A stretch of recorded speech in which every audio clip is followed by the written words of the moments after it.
청강엔 토크 콘서트 우리가 사랑하는 25가지 이야기에 오신 걸 환영합니다. 오늘은 그 첫 번째 이야기고요. 그 이야기를 함께 수다 떨 저는 예쁜 작가 이종거입니다.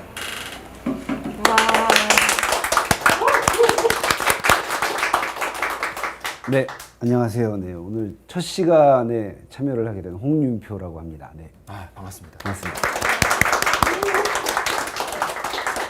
홍윤표 작가님은 정확히 저의 2배의 시간 동안 만화를 그리신 거의 25년 넘는 시간 동안 만화를 그려 오셨는데 만화 그리는 게 가장 어렵고 제일 싫다 라고 하시는 되게 재밌는 분이에요. 네. 제가 알고 있는 가장 웃기고 재미있는 이야기를 하시는 분이고 제가 이야기에 대해서 되게 좋아하는 문구가 있어요. 어려운 얘기는 쉽게 하는 게 좋고 네. 쉬운 얘기는 깊게 하는 게 좋고 깊은 얘기는 유쾌하게 하는 게 좋다. 이런 얘기를 되게 좋아하거든요.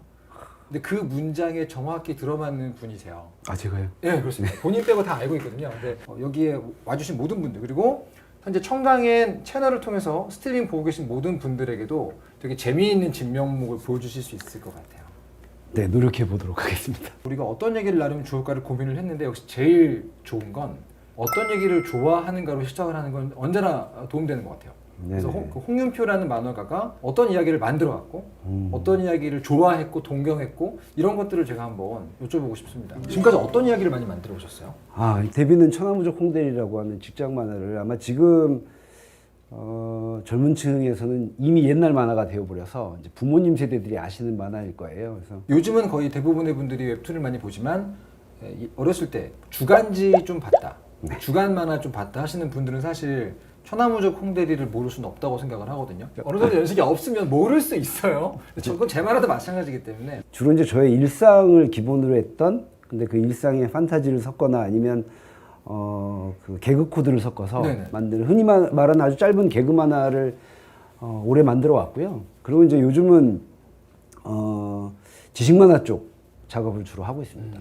그 지점에서 한번 여쭤보고 싶어요. 저는 못 해본 이야기거든요. 일상적인 오늘 나의 이야기, 네. 홍대리의 어떤 하루의 이야기 네네. 그런 걸 25년째 만들어 오셨잖아요. 그렇죠. 그럼 그런 얘기를 만들 때는 어떻게 시작을 하십니까? 그러니까 이제 무엇과 무엇을 결합해서 재밌는 이야기를 만들 것인가인데 일단 기본적으로 놓여 있는 거는 내가 소재로 삼는 일상인 거죠. 일상툰이면 네네. 아침에 일어나서부터 밥을 먹고 생활을 하고 이런 것들을 소재로 놓고요.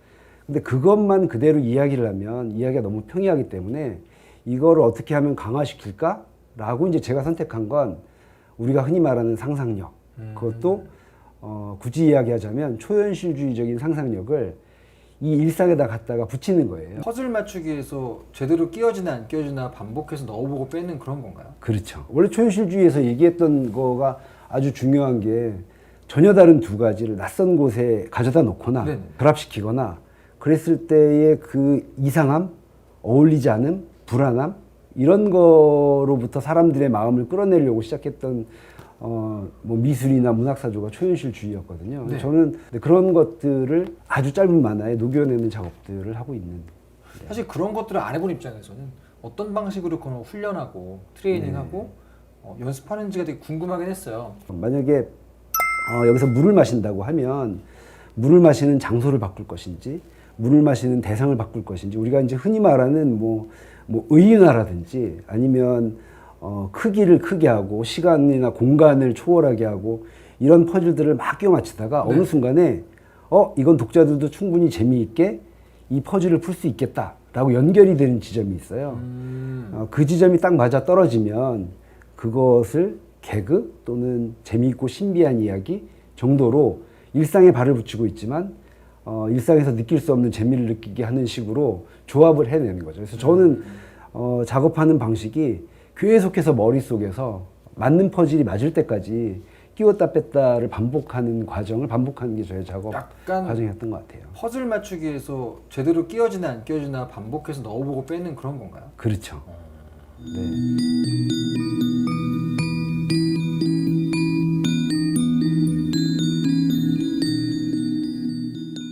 그래서 두 번째 저희 이야기의 재미있는 주제는 이야기 본능입니다. 이건 약간 지식 만화 하시는 분이라서 제가 항상 여쭤보고 싶었어요. 인간은 언제부터 이야기라는 걸 만들고 이렇게 즐겨왔나요? 그 직접적으로 원전을 찾아볼 수 있는 이야기는 거의 뭐 인류 문명하고 진짜로 같이 한 거죠. 뭐 메소포타미아의 여러 가지 신화라든지 또 그리스 로마 신화들도 원전으로 굉장히 많이 전해 내려오기도 하고 뭐 어떤 문명이든 사람들이 모여서 살고 문명을 시작하면 당연히 이야기가 거기서 시작되지 않을까? 우리가 나누는 모든 얘기들이 다 남진 않잖아요. 그렇죠. 근데 재미있게 남아있는 이야기들을 보면 네네. 신화도 그렇고 네. 역사 속에 거의 대부분의 얘기 중에서 약간 재미있게 남아있는 걸 보면 지금 우리가 즐기고 있고 돈을 주고 지불하고 있는 거의 모든 이야기들이 그 안에 이미 있었다. 그런 얘기를 많이 하지 않습니까? 네, 맞습니다. 그래서 이걸 본능이라고 말하는 사람들이 있는데 항상 궁금했어요. 왜 우리들은 본능적인 단계에서 이야기를 좋아할까? 심리학 실험 중에 이런 게 있습니다. 도시에 살고 있는 이제 사람들에게 하루에 얼마나 많은 종류의 희망, 소망을 안고 사는지를 물어본 거예요. 네네. 하루를 처음 시작하실 때 네. 작가님도 저도 여기 있는 모든 사람들 그리고 지금 현재 보고 계시는 스트리밍 보고 계시는 거의 모든 분들 한 명의 예외도 없이 인간이라면 누구나 하루의 시작 반드시 이걸로 하는 게 있거든요. 혹시 뭔지 아시겠나요? 하루의 시작이요? 인간이라면 누구나 무조건 아침에 아, 아침에 하루가 시작되면 네네네. 제일 먼저 네. 하는 행동이 있어요. 혹시 뭘 것 같으세요?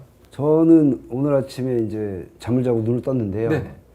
지금 일어날 것인가 말 것인가. 그쵸. 네.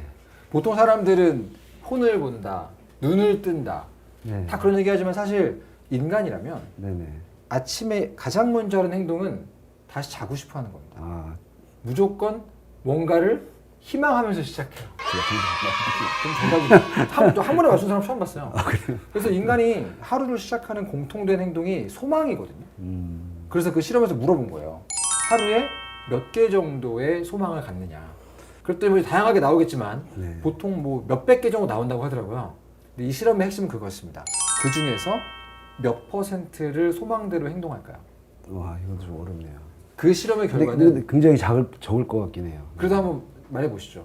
그래도 한 20, 30% 정도. 그 실험의 결과는 3%였습니다. 그러니까 하루에 내가 정말 많은 종류의 소망들을 가지는 거죠. 아주 순간순간 스쳐가는 소망들을 전부 다 모아보면 그 중에 오직 3%만 내가 원하는 대로 한다는 거예요. 먹고 싶다고 먹고, 가기 싫다고 안 가고, 이렇게 내 마음대로 하는 순간이 3%라는 겁니다. 그 얘기는 뭐냐면 97%는 내가 원하는 대로 못 한다는 얘기죠. 그런데 유일하게 그거가 반대 감각을 느끼는 순간이 있대요. 그게 이야기를 볼 때라고 합니다. 나는 어떤 종류의 어떤 굉장히 절절한 사랑을 해본 적이 없는 거죠. 난 지금까지 그런 종류의 연애를 해본 적이 없어요. 그런데 어떤 이야기를 들으면 이루어지는 것처럼 느껴지는 거. 그런 연애를 방금 한 것 같은 거죠. 그렇죠. 그러니까 이제 우리가 콘텐츠를 소비하는 거겠죠. 저의 가설은 그거였어요. 우리 삶이 너무 불안정해서 우리의 인생이 너무 한정적이라 하고 싶은 것보단 하기 싫은 걸 더 많이 하고 살아야 되기 때문에 네. 우리의 인생을 좀 넓혀주는 가장 좋은 수단으로 이야기를 쓰는 게 아닐까 그런 생각을 해보고 있습니다. 저의 가설이에요. 굳이 정리를 해보자면 저의 입장은 이런 것이죠. 내가 아닌 누군가의 인생에 우리를 깊게 담궜다가 빼내는 것. 여행 중에서 가장 어떻게 보면 멋진 여행이 되는 것이죠.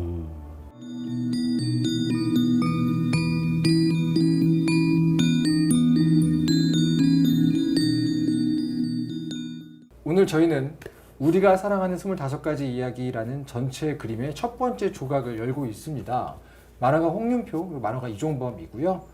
이제 드디어 저희 첫 번째 대화의 마지막 주제. 제가 굉장히 관심 갖고 있고 네. 얘기를 꼭 나눠보고 싶었던 주제가 나왔어요. 바로 네. 스토리텔러들이 이야기하는 이야기의 힘이라는 주제가 이야기의 힘이요. 저에게는 약간 생각을 많이 하게 만드는 단어입니다. 이야기의 힘. 이야기의 힘이요. 그냥 다른 작가님의 얘기가 궁금했어요. 이야기는 힘이 있다고 생각하시나요? 그건 뭐 힘이 있죠. 네. 근데 힘이 이제 굉장히 다양한 종류의 힘들이 있죠. 저는 거꾸로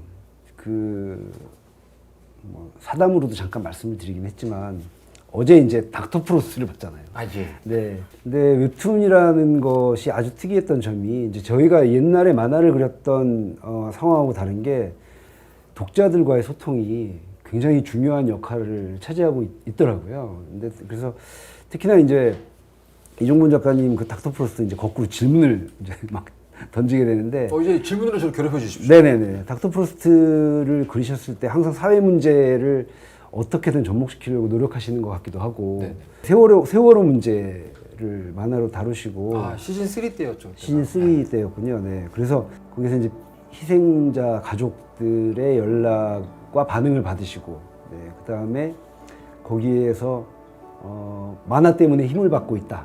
큰 힘을 받고 있다라고 하는 그 응답을 받기도 하고 또 그다음에 또 이야기를 나눠보시고 심지어는 그려놨던 만화를 다 뒤집어 엎으셨다고 하는 그 작가 노트를 잠깐 봤어요. 네네. 네. 이제 그런 정도의 힘이라고 하면 사람이 살아가는 힘을 주고 어떤 인생을 바꾸는 계기를 만들어주고 이거는 정말 뭐 큰 힘이 있다고 할 수 있죠. 그런 정도의 거대한 힘을 가진 스토리를 가지고 이야기를 만들어 나가고 반응을 주고받게 되면 저의 입장에서는 굉장히 두려운 일일 것이다. 이런 생각은 했었어요. 근데 실제로 어떤 정도의 부담을 느끼셨는지 그거는 좀 듣고 싶습니다. 제가 이제 당시에는 세월호에 관련된 이야기를 모두가 다 한 번씩은 하고 나서 시간이 한참 흐른 뒤였습니다. 그렇죠. 그리고 세월호 관련된 이야기도 언제나 양분화돼 있었어요. 이제 그만 잊어야 된다. 앞으로 나가야 된다.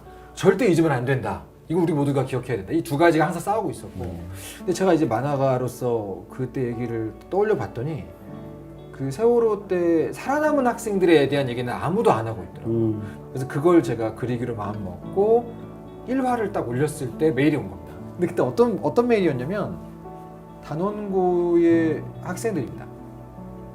살아남은 학생들이 같이 지금 1화를 보고 있고 작가님 만나보고 싶다 이렇게 얘기를 하더라고요. 근데 제 입장에서는 사실은 취재를 되게 많이 하는 작가인데 이 세월호 얘기를 그릴 때는 취재를 할 엄두를 못 냈거든요. 도저히 만나볼 용기가 없어서 그 친구들을 치료해줬던 상담사나 그 친구들을 도와줬던 선생님들을 취재했지 그 학생분들을 취재하진 않았어요. 근데 그쪽에서 먼저 만나자고 연락을 해와서 만나게 된 거였죠. 그리고 나서 생각을 한 거였어요. 내가 지금 그리려고 한 이 모든 이야기들, 이 모든 콘티 다 짜고 이제 원고가 나와 있는데 이 이야기들은 정작 살아남은 학생들이 보면 그때의 트라우마가 더 살아나겠구나. 그냥 약간 그 배 안에서 무슨 일이 벌어졌는지를 자극적으로 그려서 독자들이 보고 흥미로워할지 모르지만 정작 그 생존 학생들은 아주 힘들어하겠구나라는 확신이 들었던 거예요. 그래서 웹툰 작가가 가장 마지막까지 하고 싶지 않은 결정이죠. 원고를 파기하는. 다 뒤집어 엎으셨군요. 그래서 대충 그때 한 5화에서 6화 정도 원고를 파기했던 기억이 납니다. 현재 그 이야기를 만드시는 분들뿐 아니라 이 영상을 보고 계신 분들, 오늘 스트리밍 놀러 오신 분들, 그리고 이제 작가님들 포함해서 이야기라는 게 그렇게 강력한 거구나라는 걸 느낀 어떤 경험들이 있으면 되게 듣고 싶었어요. 제가 그 작가님의 뒷조사를 해보니까 잘 나가는 회사원이셨단 말이죠. 네, 갑자기. 이제 그 대기업에서 인정받는 직원이었고, 근데 어느 날 갑자기 만화가가 됩니다. 그 과정에서 분명히 저는 어떤 강력한 이야기의 힘에 이끌렸을 거라는 상상을 해봤거든요. 네네. 혹시 그때 얘기를 좀 여쭤봐도 될까요? 이야기로 치면 저 같은 경우는 제일 좋아했던 그 이야기들이 예를 들면 뭐 수학자가 그린 이상한 나라의 앨리스 같은 네, 온통 초현실주의인 상상력과 판타지가 쫙 이어져 연결되는 작품이라든지. 이상한 나라 앨리스 작가가 수학자인가요? 예, 원래 직업은 수학자입니다. 아, 그래요? 네네네. 그 필명을 쓰고 뭐 하지만 원래 직업은 수학자였고 대학 교수로 근무를 하다가 이제 학과장의 딸이 셋이 있었는데 그 중에 이제 둘째 딸을 굉장히 예뻐해서 그 친구의 이름이 앨리스였고 네. 네. 여러 가지 기묘한 이야기들을 수학적인 함의를 섞어서 신비로운 이야기를 들려주니까 그걸 책으로 써달라고 부탁을 해서 만들어내서 발표한 책이 이상한 나라의 앨리스고요. 네. 그 다음에 이제 뭐 공군 비행사였던 네. 비행사였던 생텍쥐베리가 쓴 어린 왕자 같이 그러니까 무언가 이야기가 평화롭고 평이하고 다이나믹하고를 떠나서 그 안에 굉장히 많은 상상력의 요소가 마구 섞여 있고 그게 처음에는 불편하거나 불안해 보여도 결국은 잘 어우러지는 어떤 결과물이 나오는 것 그런 작품들에 쭉 관심이 있었어요. 근데 회사를 다니면서 그 작업을 했을 때 이제 그 이야기에 대한 반응이 처음에는 같이 회사를 다니던 옆에 있는 동료들이 응원을 해줬고 그럼 회사원이었을 때 계속 그 만화를 혼자 그리고 계셨던 건가요? 그 당시에 인트라넷이라고 해서 네. 사내 게시판에다 올렸었던 거고 이제 옆에 있는 사람들이 계속 응원을 해주고 그다음에 조금 큰 회사이니까 모르는 부서의 사람들이 갑자기 아는 척을 하기도 하고 네, 그래서 무슨 얘기를 그때 올리셨는데요? 정시 퇴근해야 된다 라든지 그 다음에 예를 들면 회식에 가서 눈치를 봐야 된다든지 그 당시에 이제 직장인들이 느끼는 애환. 여러 가지 애환들이 있잖아요. 불만. 네, 그런 것들을 아까 이제 말씀드렸던 초현실주의 상상이 이런 거죠. 예를 들자면 술자리에 가서 오늘은 안주를 뭘 시킬까? 네. 이런 고민하잖아요. 그런데 이제 말장난도 역시 초현실주의적인 기법 중에 하나인데 이제 부장님이 찾아가는 거죠. 술 먹고 있는데 좀 늦어서. 그랬더니 술자리에 안주 자리에 본인이 올라가 있는 거예요. 네. 그러니까 우리가 이제 말장난으로 흔히 윗사람을 안주로 안주 삼는다 이렇게 얘기하죠. 씹는다, 안주 삼는다라고 하는 말장난적 요소라든지. 근데 그런 게 이제 실물의 그 장면을 보고 있는 부장님이 계시고, 그다음에 안주의 접시 위에 올라가 있는 부장님이 있고 이런 것들을 만화나 영상에서는 얼마든지 구현할 수 있는 거죠. 그렇죠. 근데 그거를 이야기로 하는 것은 지금 어색하긴 하지만 실제로 이제 그걸 이미지나 영상으로 보여주면 굉장히 색다른 재미 같은 거를 한 번에 느낄 수 있게 하는 거죠. 그러니까 개그 만화이고 그다음에 일상에 대한 일탈, 탈출 이런 거를 초현실주의적으로 아까 말씀하신 간접 경험을 하게 해주는 식으로 만화를 만들었던 것 같아요.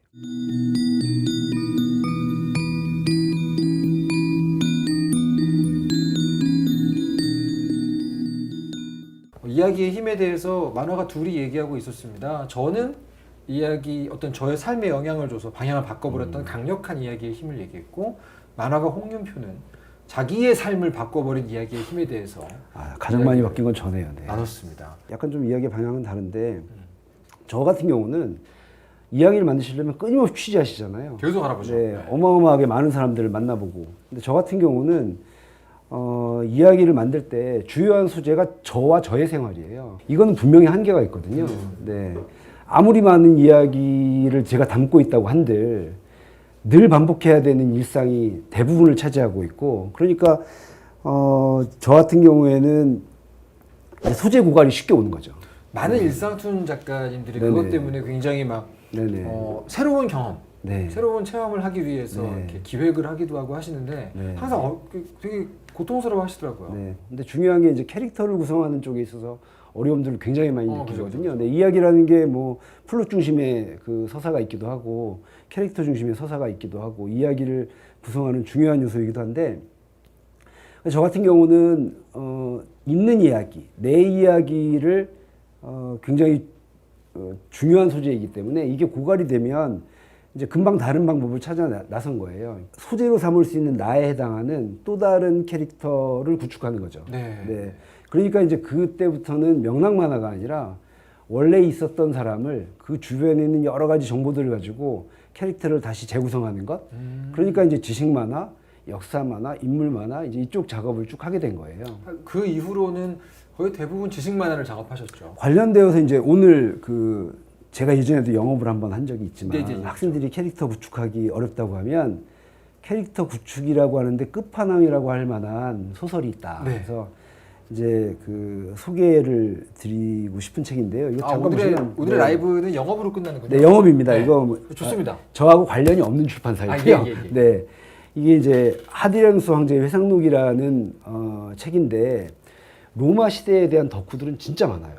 로마의 덕후. 네네. 이거는 제가 딱 떠올리는 분은 그 로마인 이야기 쓰셨던. 네, 시오노 나나미 같은 작가도 있고, 네, 전 세계적으로 뭐 옛날에도 그 기본이 로마 제국 쇠망사 같은 유명한 책을 쓰기도 했고. 최근에 테르마의 로마이라고 로마 시대 대중목욕탕에 대한 만화가 또 있었죠. 네, 맞습니다. 굉장히 좋아합니다. 네네. 이 책은 원래 이 하드리아누스 황제라는 사람이 그 기원전 2세기 초에 로마가 가장 잘 나갈 때 로마를 다스렸던 황제예요. 네, 이른바 오현제 시대에 이제 실제 가운데 존재하는 인물인 거죠? 실제 존재하는 인물이죠. 네. 그런데 이 사람은 실제로 회상록을 남긴 적이 없어요. 이 책의 제목은 하드리아누스 황제의 회상록이지만, 그렇죠, 회상록이지만 하드리아누스 황제는 회상록을 남긴 적이 없다. 네, 이거는 작가인 유르스나르라고 하는 작가가 완전히 재구성해낸 회상록입니다. 홍윤표의 일기라는 책이 나왔는데 작가가 이종범인 거잖아요. 그렇죠. 네. 근데 이제 같은 시대를 살아도 네. 한 사람을 재구축해내서 빙의해서 회상록을 쓴다고 하면 그 사람이 여태까지 어떤 역사를 갖고 어느 부모 밑에서 태어나서 어디에서 자라서 어떤 과정을 거쳐서 이 자리에 서게 됐는가. 네. 거의 뭐 아이돌 덕질도 그렇게 못합니다. 그렇게 못하죠. 네. 이 한 사람을 구축하면서 2세기의 로마를 완전히 다 구축했어요. 그러니까 나이 20에 이 작업을 구상해서 네. 48살에 완성했거든요. 28년 연령. 네. 근데 이 책은 그렇게 두꺼운 책도 아니에요. 여기 각 주간 400개 넘게 달려 있고요. 읽는 것도 그렇게 쉽지는 않아요. 왜냐면 황제가 이제 죽을 때가 되어서 자기한테 황위를 물려줄 그 후계자한테 네네네. 내가 살아보니까 로마 제국을 다스리는 거는 이런 일이고 내가 영국에 가봤더니 이런 일이 있었고 이집트는 이렇고. 그러니까 흔히 요즘 그 만화가 학생들이 많이 하고 있는 네네네. 제가 좋아하는 작품의 캐릭터 캐해, 네. 캐릭터 해석, 네. 혹은 2차 창작, 네네. 그걸 30년에 걸쳐서 한 작품이라고 볼 수 있고. 그렇죠. 그러니까 저의 입장에서는 캐릭터를 재구성하는 일이 굉장히 재미있고 반드시 해야 되는 일인데 이 정도 되면 정말 끝판왕이라고 할 수 있지 않을까라고 얘기하는 거죠. 좋네요. 네. 하디라누스 왕제의 회상록에 대한 소개로 오늘 저희들의 어떤 이야기에 대한 이야기, 언제나 원래 이야기에 대한 얘기의 끝은 영업 아니겠습니까? 네, 영업이었습니다. 듣다 보면 되게 읽고 싶어지게 만드는, 사실 근데 되게 읽기가 쉽지 않은 책이잖아요. 하지만 그런 얘기도 되게 읽고 싶어지게 만드는 영락없는 이야기꾼이라는 걸 확인할 수가 있었습니다. 감사합니다. 오늘 이렇게 저희가 청강의 토크 콘서트 우리가 사랑하는 25가지 이야기라는 전체 어떤 주제 아래에서 첫 번째 이야기에 대한 꼭지를 열어보았습니다. 오늘 어떠셨나요? 이야기 한 1시간 정도 나눠봤는데 이제 진짜로 좀 약간 발동이 걸리고 시간이 이야기가 풀릴만 하니까 끝이 났네요. 제가 분명히 말씀드렸죠. 네네. 이야기가 잘 나올 때쯤 끝이 날 것이다. 네. 이 전체 이야기를 다 봤을 때 어떤 것들을 듣고 싶으세요? 제일 이야기꾼들로부터 듣고 싶은 이야기에 대한 이야기가 어떤 건지만 마지막으로 좀 여쭤보고 싶습니다. 네, 그러니까 애니메이션이든 뭐 공연 예술이든 뭐 패션이든 여러 가지 그 산업 분야에 또는 뭐 문화 산업 분야에서 실제로 경험한 이야기들을 해주신다고 하면 똑같이 어떤 즐거움, 어떤 보람, 어떤 어려움 이런 이야기들이 있었는지 들어보고 싶은 거죠. 네, 24가지가 끝났을 때 네, 어떻게 쓰느냐, 왜 만드냐, 네, 어떻게 하면 재밌을 것이냐 네. 등등의 모든 것들에 대한 어떤 퍼즐들이 맞춰져 있길 바라봅니다. 저도 그런 비슷한 바람이 있고요. 네. 이 영상 보시는 분들에게도 그런 종류의 정리된 어떤 한 줄의 문장들 드릴 수 있는 시리즈가 되길 바라고 있습니다. 이제 25가지 이야기를 다 듣고 나면 이제 그때쯤은 이야기라고 하는 거에 아까 처음 물어보셨던 정의가 뭐냐라고 물어보시면 뭔가 좀 그럴듯하게 대답할 근거가 그렇죠. 생기지 않을까 기대합니다. 이야기란 무엇일까에 대한 이야기, 오늘 저희는 답을 낼 수는 없지만 여러분께 질문을 던지면서 첫 번째 꼭지를 마무리해 보려고 합니다. 청강의 토크 콘서트 우리가 사랑하는 25가지 이야기의 첫 번째 시간 들어주신 분들 모두 감사합니다. 저는 만화가 이종범이었습니다. 네, 만화가 홍표였습니다.